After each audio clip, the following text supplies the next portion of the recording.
Nasal cavity, we're going to use these two models right here. My Q-tip is going through what? External nares. This area right here is the vestibular region, and then this is the superior, middle, inferior nasal conchae, and the slots underneath them would be the meatuses. Okay. You can see the same thing here. This is the nasal septum here. Okay. Notice how you can't stick your finger in your one nose and have it come out the other one, unless you've been doing a lot of cocaine. It burns holes through that.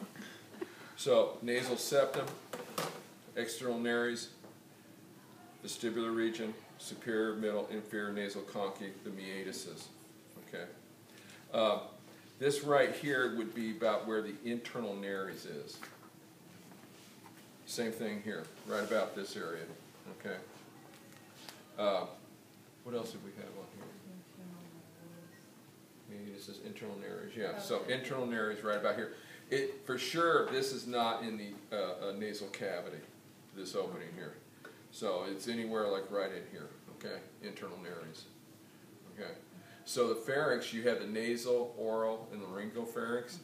The nasal pharynx is going to be this area behind the nose, oral pharynx behind the mouth, and the laryngopharynx here.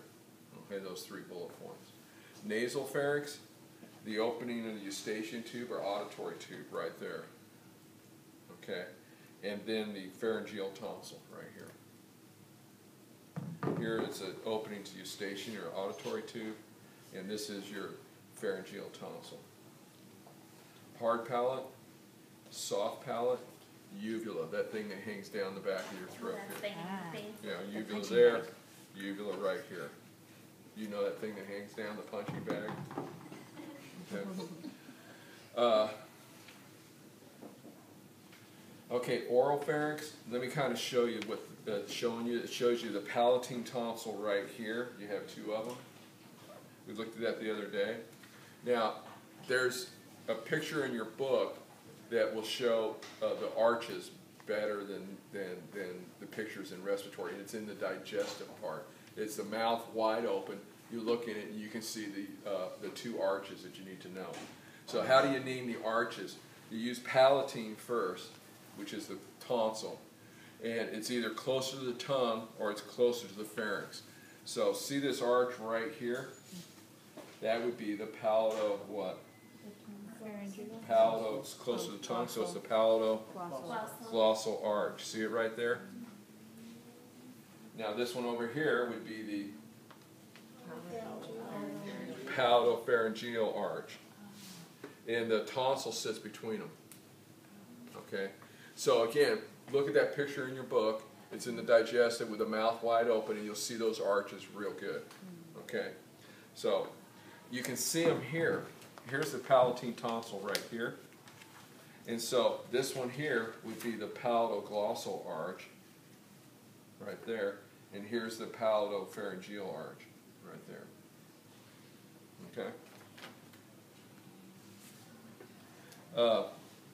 Lingual tonsil would be back here, base of the tongue. Did I miss anything there? Okay. Laryngopharynx, again, is this area right here. Okay.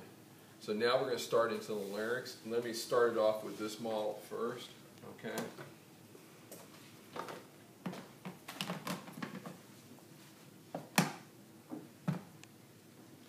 Hyoid bone, right? Thyroid cartilage. Notice on the thyroid cartilage it's big in the front, but it's missing in the back. Okay?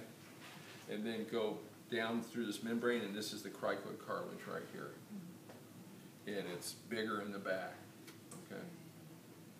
This is actually the cricothyroid membrane. This is where you do emergency cricothyrotomies. It's right through here. And then below here is going to be a trachea. Now, this represents your epiglottis right here. That's not your tongue. Okay? And this bigger triangle thing here is your arytenoid cartilage. And on the tip of it is the corniculate cartilage, that little triangle on the tip. And if you notice, it's what kind of opens those vocal cords, you know, makes it so they open. So, hyoid bone, thyroid cartilage, cricoid cartilage, a retinoid. See that little triangle on the tip there? That's the what? Corniculate cartilage. Now, this is the epiglottis right here, okay? See this little bump right here? That's where the cuneiform cartilage is at, right there. Right there. It's between the corniculate and the epiglottis in this soft tissue.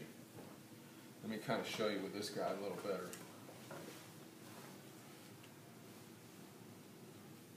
My Q-tip is touching which cartilage? A retinoid. Now this little one up here is the corniculate. Now see this bulge right here? That's where the cuneiform is, right there. Okay. And again, this thing here is what? Epiglottis. Now as you look through here, my Q-tip is going through what? The glottis. The airspace, the glottis. Okay. So those are the cartilages. Did I miss anything there? Oh yeah, vocal folds. Let me show you here on both of these. When you take this apart, it comes like that and then up. Don't bend it all the way over, you'll break that. So, as you're coming down through here, the one that's further down, that's the true vocal cords. And then this fold up here is the vestibular fold, or false vocal cords. That's why I like to say you got to dig a little deeper to get to the truth, okay? So, the one that's more inferior is the true. What's this blue thing right here? Epiglottis. This blue thing here? Thyroid cartilage. This blue thing here? Cricoid. This fold right up here? False or vestibular fold. The one below it? True. Okay. And you can see it on this one here too. The same thing. Okay.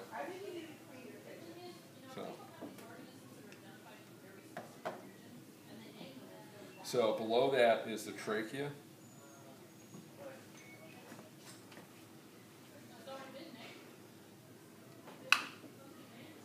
Right here. The crotch would be the cranium. Primary bronchus. And then the secondaries are lobar bronchuses. There's one here and one here on the left side. You have two of them. On the right, this would be the superior. This would be the middle. This would be the inferior, secondary bronchus. And then all these out here, each of these branches, these are all tertiary bronchuses, and they keep dividing even further out. Okay. Terminal bronchioles, they would be way out. You don't see them on these models. What we're going to go to next is this guy here. And what this is a microscopic view of the lung. So you're getting all the way down into the alveoli. Okay. So you can see coming up right here, you still have cartilage. So this is a bronchus here. But then you lose the cartilage. Would that be tertiary? So these are all tertiary. So these would be bronchioles now. They don't have any blue cartilage on them. So there's two bronchioles there. You're kind of starting them right here. Here's one back here. Okay, right there. This would be where this little bit of, at this point right here where this capillary netting is, this would be like a respiratory bronchiole right about there. Okay. Now coming down here, these are all alveoli. The whole group of them is an alveolar sac. An individual one is an alveolus. Multiple are alveoli. So my Q-tip here is in an alveolus. This dark stuff in here represents alveolar ducts on this thing right here. Okay, that represents an alveolar duct. So each of these are an alveoli. Over here, it shows the capillaries on the outside. The black then shows elastic tissue on top of that. This would be the visceral pleura right here. Okay. What's this red thing represent? Vein. Pulmonary vein. The blue thing? Pulmonary artery. Pulmonary artery. Okay. What else do you have there? Okay, we went through all those things. Okay, the gross anatomy of the lung is you either go to that mannequin or this photo, this